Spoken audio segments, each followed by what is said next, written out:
El amanecer en los potreros parecía igual que cualquier otro. Luz dorada sobre las hojas, olor a tierra húmeda y el ruido constante de aves reclamando su lugar. Pero la calma era solo una apariencia.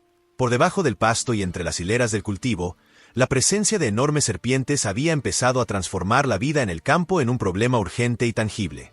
Las consecuencias no eran leyendas de cantina. Eran jaulas vacías, corrales con ropa manchada de sangre, y caminos donde los perros de trabajo ya no regresaban. Las pérdidas comenzaron pequeñas y, sin embargo, crecieron con rapidez hasta volverse insoportables. Gallinas diezmadas en una madrugada, lotes de huevos que dejaron de llegar al mercado, crías de cabra encontradas sin vida entre la maleza. Cada animal perdido representaba no solo una muerte, sino una caída directa en ingresos y en seguridad alimentaria para las familias que dependen de la tierra. El cálculo fue crudo. El precio de reemplazar animales jóvenes, pagar vacunas y medicinas, y comprar alimento adicional mientras la población se recupera. Todo ello sumó una cuenta que muchas fincas pequeñas no podían absorber sin apuros. Además del costo directo por los animales muertos, aparecieron daños colaterales que empeoraron la situación económica. Cercas arrancadas, alambrados rotos por la fuerza de ejemplares enroscándose alrededor de postes, silos contaminados por carroña y granos arrancados. La infraestructura básica del campo empezó a fallar. Reparar cercas, reponer postes, reforzar puertas y sellar tragaluces en galpones se convirtió en gasto inmediato. Las estaciones de acarreo y almacenaje debieron cerrarse temporalmente para limpiar y desinfectar, y la pérdida de una temporada podía significar la diferencia entre mantener el núcleo familiar y tener que migrar en busca de trabajo. La presencia de estas serpientes también alteró la productividad agrícola. En hileras de maíz y sombra de cafetales, los animales se ocultaban cerca de tuberías y canales de riego. Cuando se enroscaban, podían romper mangueras, obstruir bombas y dejar sistemas inútiles por días. Cada día sin riego en momentos críticos afectaba el rendimiento de la cosecha y, por ende, los ingresos estacionales. Además, la carne y la leche se vieron reducidas por el estrés del ganado, que alimenta menos cuando percibe peligro constante. La calidad y cantidad de materia prima para la venta descendieron, y con ello la confianza de compradores locales. Frente al desastre, la respuesta fue rápida y organizada. Equipos improvisados de vigilancia, turnos de vigilancia nocturna y, en casos extremos, la decisión de entrar en operaciones de caza dirigidas. Muchos terrenos implementaron patrullas con familiares y vecinos apoyándose entre sí para cubrir más sectores sin exponer a una sola persona por demasiado tiempo. Se probaron trampas mecánicas y barreras físicas, pero las serpientes de gran tamaño demostraron ser maestros del camuflaje y de la movilidad silenciosa. Incluso con trampas, la probabilidad de captura era baja y los riesgos de que se perdieran recursos en trampas que no daban resultado eran altos. La utilización de armas de fuego se planteó como último recurso en zonas donde la amenaza era clara y la alternativa era ver cómo se multiplicaban las pérdidas. El empleo de rifles no fue una elección impulsiva. Fue una medida calculada basada en la necesidad de neutralizar ejemplares sin poner en riesgo a los perros de trabajo ni extender el sufrimiento. Se optó por munición adecuada para blancos de gran masa, apuntando a puntos vitales que asegurasen una muerte rápida y redujeran la posibilidad de recuperación que trajera más riesgos. Cada operación con rifle implicó protocolos, vigilancia de seguridad, zonas de tiro delimitadas, y personal con experiencia o supervisión para evitar accidentes. La logística detrás de estas jornadas de caza fue significativa. Preparar rutas de acceso, coordinar horarios para que no coincidieran los trabajadores en puntos expuestos, y disponer de medios para transportar los cuerpos y restos, todo ello requirió inversión. A veces fue necesario alquilar vehículos o contratar ayuda adicional para mover ejemplares pesados fuera de áreas de cultivo sin dañarlas más. Además, el proceso de eliminación o disposición de los cuerpos implicó costos y procedimientos sanitarios para prevenir atracción de carroñeros y la aparición de enfermedades secundarias. En el plano social la tensión se notó en la reducción de jornadas y en el temor visible de quienes trabajaban al anochecer.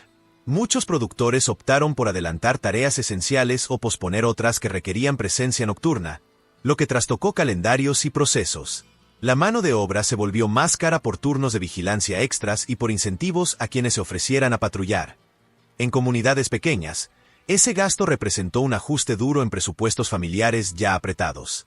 A la hora de medir el impacto financiero, las cifras variaron según el tamaño de la explotación, pero la tendencia fue la misma: pérdida de capital, animales y equipos, aumento de gastos operativos, reparaciones, seguridad, reemplazo de animales, y disminución de ingresos periódicos, ventas de leche, huevos, crías y cosechas. Para muchos, el golpe no fue solo momentáneo. La reducción del flujo de caja obligó a tomar créditos pequeños o vender activos, decisiones que encadenan problemas en temporadas siguientes y que elevan el costo real del daño mucho más allá del valor de cada animal muerto. Las estrategias preventivas comenzaron a tomar forma paralelamente a las cacerías. Reforzar corrales, instalar cercas enterradas en puntos críticos para impedir que los ejemplares se deslicen por debajo, y cambiar el manejo del alimento para evitar atraer roedores que, a su vez, atraían a serpientes. La educación en la comunidad sobre cómo detectar signos de presencia, rutas de escape seguras para trabajadores y protocolos de primeros auxilios también se volvieron prioridad. Sin embargo, ninguna medida aislada resultó suficiente sin un enfoque conjunto que combinara prevención, vigilancia y, cuando fue imprescindible, la intervención dirigida con rifles y logística adecuada. Con el paso de las semanas, los primeros resultados de las cacerías empezaron a notarse. En los sectores donde se aplicaron patrullajes constantes y operaciones con rifles, los ataques disminuyeron, pero nunca cesaron del todo. Las serpientes parecían desplazarse hacia zonas menos vigiladas, adaptándose a los movimientos humanos con una inteligencia casi inquietante. Los rastros cambiaban de dirección, los ataques se volvían más esporádicos, y cada aparición generaba un eco de miedo que recorría los campos enteros. Las familias del campo aprendieron a reconocer señales que antes pasaban desapercibidas. La hierba aplastada en forma de surco, las marcas serpenteantes en el barro, los excrementos con restos de plumas o pelo. Cada detalle podía ser la diferencia entre una noche tranquila y una tragedia. En los informes locales y entre los ganaderos, empezó a circular un cálculo no oficial. En un radio de apenas 10 kilómetros, las pérdidas totales superaban los 150 animales, entre aves, cerdos y cabras. Los daños económicos eran considerables. Un solo ejemplar de serpiente podía alimentarse de varios animales en un lapso corto, lo que hacía que su presencia equivaliera a semanas enteras de trabajo perdido. Algunos dueños de tierras pequeñas, incapaces de absorber las pérdidas, optaron por vender parte de sus terrenos o asociarse con vecinos para financiar vigilancia compartida. En las zonas más afectadas, incluso los niños dejaron de asistir con regularidad a las escuelas rurales. El miedo a los ataques durante los trayectos era demasiado grande. Las patrullas organizadas evolucionaron. Se comenzó a utilizar iluminación artificial para las rondas nocturnas, reflectores alimentados por generadores o baterías solares. El uso de drones rudimentarios con cámaras térmicas también apareció como una ayuda inesperada para ubicar movimiento en la maleza alta, especialmente en noches sin luna. Las armas se mantuvieron como último recurso, pero el protocolo se volvió más profesional. Posiciones de observación elevadas, comunicación mediante radios portátiles y rotación de vigías entrenados en puntos estratégicos del terreno. La estrategia combinaba la prevención con la acción directa, siempre priorizando la seguridad humana sobre el enfrentamiento. En paralelo, veterinarios rurales y técnicos agrícolas comenzaron a registrar los efectos colaterales sobre el ecosistema. La presencia prolongada de serpientes gigantes alteraba el equilibrio entre presas y depredadores menores, reduciendo la población de roedores pero aumentando la mortalidad del ganado joven y de animales domésticos. La acumulación de cuerpos sin retirar a tiempo favorecía la llegada de carroñeros, lo que abría otro problema sanitario. Fue necesario establecer un sistema de disposición segura de los restos, entierro profundo en zonas delimitadas y cubiertas con cal, evitando el uso de ríos o quebradas para deshacerse de los cuerpos, ya que eso contaminaba las aguas y atraía nuevas especies oportunistas. A nivel comunitario, la crisis impulsó una red de colaboración entre vecinos. Familias enteras comenzaron a compartir recursos. Un grupo se encargaba de vigilar los accesos, otro de mantener las herramientas, y otros de registrar cada hallazgo con coordenadas y fotografías para identificar patrones de desplazamiento. Ese trabajo colectivo permitió detectar que las serpientes no actuaban de forma aleatoria. Se movían siguiendo la línea de los cultivos irrigados, donde el agua y los pequeños animales abundaban. Las lluvias torrenciales de la temporada habían ampliado el hábitat natural de estos depredadores, empujándolos desde las zonas selváticas hacia los campos agrícolas. El cambio climático y las alteraciones del suelo también fueron señalados como factores que facilitaban estas invasiones. El aumento de la temperatura promedio y las sequías intermitentes habían reducido las presas naturales en los bosques, obligando a los reptiles a buscar alimento en zonas humanas. La pérdida de barreras naturales, Árboles talados, canales abiertos, caminos ampliados. Había convertido los potreros en extensas autopistas para el desplazamiento de estos animales. Lo que comenzó como una amenaza puntual terminó revelando un problema ambiental mucho más amplio: el desequilibrio entre la expansión agrícola y la fauna silvestre. Los reportes de los últimos meses mostraron una tendencia clara. Mientras más organizada era la comunidad, menores eran las pérdidas. Las fincas que establecieron vigilancia rotativa, manejo higiénico de desechos y reforzamiento físico en los corrales lograron reducir la presencia de serpientes en más del 60%. Sin embargo, aquellas que permanecieron aisladas o sin coordinación siguieron siendo vulnerables. La diferencia no radicaba solo en el uso de armas o trampas, sino en la disciplina colectiva, en la constancia de mantener los campos limpios, sin escondites ni acumulación de materiales que sirvieran de refugio. Aún con todas las medidas, la amenaza nunca desapareció por completo. Cada amanecer traía consigo la posibilidad de un nuevo rastro, una sombra moviéndose entre el maíz, o el eco de los gallos interrumpido bruscamente en la madrugada. La caza controlada continuó, siempre bajo la misma regla: actuar solo cuando la presencia era confirmada, sin poner en riesgo a los trabajadores ni alterar el equilibrio más de lo necesario. Con el tiempo, los campos comenzaron a recuperar cierta normalidad. Los animales pastaban nuevamente sin sobresaltos, los niños volvían a recorrer los caminos al amanecer, y el aire del campo, aunque más silencioso que antes, volvía a tener la sensación de un hogar que se defendió con decisión y sin piedad. Con el tiempo, la situación dejó de ser vista como una emergencia aislada y pasó a tratarse como una parte más del trabajo rural. Los pobladores comprendieron que no bastaba con eliminar a las serpientes. Era necesario mantener un control constante del entorno para evitar su regreso. La vigilancia se volvió parte de la rutina diaria. Antes del amanecer, mientras el cielo todavía era violeta, los trabajadores recorrían los límites del terreno revisando madrigueras, drenajes y zonas húmedas. Los perros, entrenados para olfatear rastros frescos, acompañaban en silencio, atentos a cualquier movimiento entre la maleza. En cada recorrido se anotaban marcas, sonidos y patrones. Todo se registraba con precisión, porque una pequeña distracción podía significar otra pérdida. Las operaciones de caza se mantuvieron coordinadas con la comunidad. Las patrullas nocturnas rotaban entre fincas, compartiendo rifles, focos y combustible.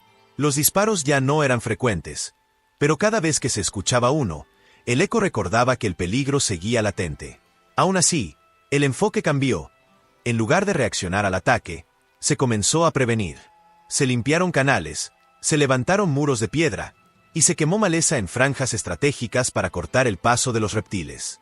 Las trampas artesanales con barriles, redes y hojas secas se convirtieron en una herramienta habitual, aunque no siempre efectiva. Era un trabajo duro, paciente y repetitivo, pero más barato y menos riesgoso que depender solo de las armas. Los resultados más sólidos vinieron de la disciplina. Cada finca que mantenía sus áreas despejadas y sus residuos bien manejados redujo las apariciones casi por completo. El ganado, menos nervioso, volvió a producir con normalidad, y los mercados rurales recuperaron su movimiento.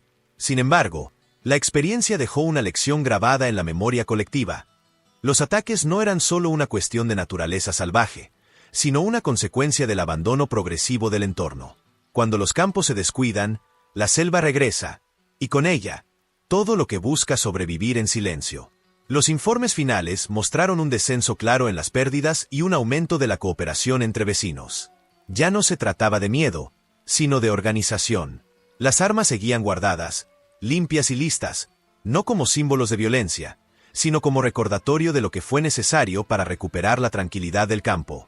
En las noches tranquilas, bajo la luz amarilla de las lámparas rurales, se volvió a escuchar el sonido habitual de los grillos y el mugido del ganado. El peligro se había contenido, pero la vigilancia permanecía, silenciosa, como parte del paisaje. Con el paso de los meses, los campos volvieron a tener el ritmo de antes.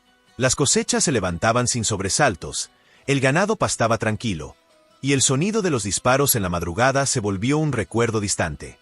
Pero aunque la amenaza visible parecía haber desaparecido, la lección quedó profundamente grabada entre los habitantes del lugar. En el campo, la naturaleza nunca se rinde, solo se repliega y espera. Por eso, la vigilancia continúa. Al amanecer, todavía hay ojos atentos revisando los bordes del maíz, pasos lentos que inspeccionan los canales de riego y oídos que distinguen entre el ruido del viento y el arrastre de algo más pesado bajo las hojas. Hoy, quienes trabajan la tierra saben que enfrentar una plaga no es solo cuestión de fuerza o de armas, sino de conocimiento. Cada serpiente eliminada fue parte de un aprendizaje que unió a familias enteras, que enseñó a reconocer señales, a prevenir antes que lamentar. De aquel tiempo difícil nació una nueva forma de trabajo, limpia, organizada y más consciente del equilibrio entre el hombre y su entorno. El miedo se transformó en experiencia, y la experiencia en estrategia. Los daños fueron altos, pero también sirvieron para fortalecer la unión entre comunidades. La cooperación entre vecinos, la coordinación en los horarios de patrulla y el intercambio de herramientas crearon una red que hoy se mantiene activa para cualquier emergencia futura. Lo que comenzó como una respuesta desesperada se convirtió en un sistema de protección permanente. En muchas regiones, las serpientes dejaron de verse como un enemigo y pasaron a entenderse como un recordatorio de que el descuido tiene consecuencias. En la Tierra, todo lo que se ignora termina reclamando su espacio. A medida que los días volvieron a la normalidad, los productores también recuperaron sus rutinas. Los gallos volvieron a cantar con fuerza, los niños a correr por los caminos sin miedo, y los mercados rurales se llenaron otra vez de risas y trueques. Sin embargo, detrás de cada historia de recuperación hay cicatrices que no se olvidan fácilmente. Las pérdidas económicas tardarán en repararse por completo, pero el conocimiento adquirido ahora vale más que cualquier inversión. Saber cómo reaccionar, cómo proteger al ganado, cómo reforzar un corral o cómo detectar a tiempo los primeros signos de invasión puede marcar la diferencia entre la ruina y la supervivencia. Hoy, desde estos campos que alguna vez fueron escenario de lucha, queremos agradecer a cada persona que acompaña y apoya este espacio, a los que comentan, comparten y se suscriben al canal. Gracias a ustedes, cada historia del campo puede contarse, cada experiencia puede servir de ejemplo, y cada peligro puede enfrentarse con más preparación. Este canal crece con su participación, con cada uno de los que escucha, aprende y comparte lo que sabe. Su apoyo es la razón por la que seguimos investigando, documentando y mostrando lo que realmente sucede en las zonas rurales. Nos gustaría conocer su opinión. ¿Qué tipo de plagas o animales les gustaría que analizáramos en los próximos videos? ¿Hay alguna especie invasora o amenaza en su región que quieran que estudiemos más a fondo? Su experiencia puede ayudar a otros campesinos y productores a prevenir pérdidas y proteger sus tierras. Escriban en los comentarios qué les gustaría ver a continuación, desde insectos devastadores hasta animales que se convierten en un verdadero reto para el campo. Cada sugerencia cuenta, y cada historia que compartan puede transformarse en el próximo caso que narremos aquí. Gracias por ser parte de esta comunidad que valora la verdad del trabajo rural, que entiende los riesgos del campo y que no deja que el miedo se imponga sobre la voluntad. Seguiremos contando las historias que pocos quieren mostrar, las que suceden lejos de las ciudades, donde la lucha diaria se libra no solo contra la naturaleza, sino también contra el olvido. Y recuerden, su apoyo mantiene viva esta voz que defiende al campo. Suscríbanse, compartan y déjenos saber qué plaga o especie les causa más curiosidad o temor, porque detrás de cada historia, siempre hay algo nuevo que descubrir.